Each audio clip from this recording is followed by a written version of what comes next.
الحمد لله رب العالمين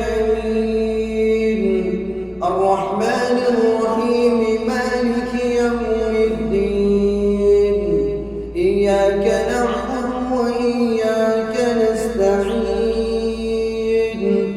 اهدنا الصراط المستقيم صراط الذين أنعمت عليهم غير المغضوب عليهم ولا الضالين.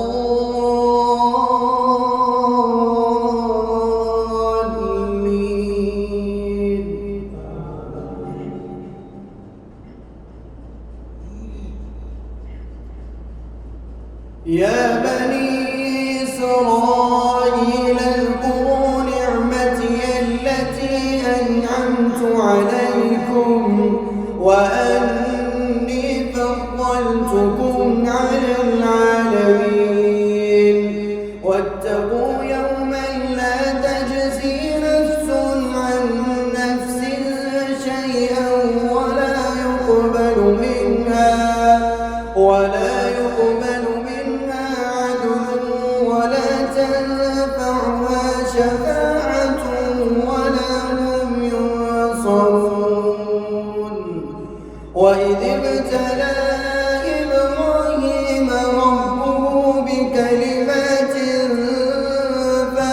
فأتمهن قال إني جاعلك للناس إماما قال ومن ذريتي قال لا ينال عهد الظالمين. وإذ جعلنا البيت مثابة للناس وأمنا واتخذوا من مقام إبراهيم مصلى وعهدنا إلى إبراهيم وإسماعيل وإسحاق أن طهر بيتي للطائفين والعاكفين والركع السجود. وإذ قال إبراهيم رب اجعل هذا البلد آمنا وارزق أهله من الثمرات من آمن منهم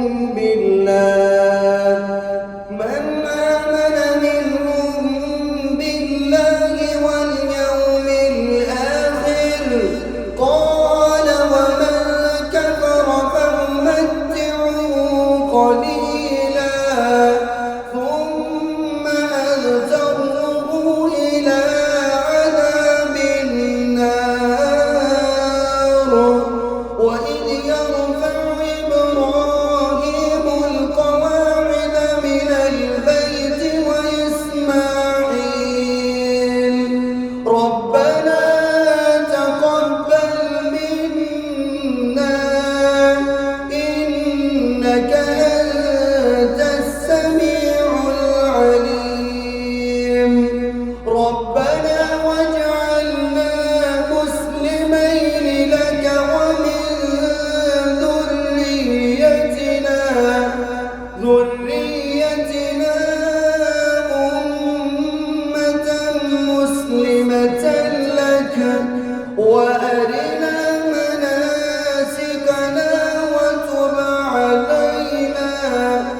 وتب علينا إنك أنت التواب الرحيم.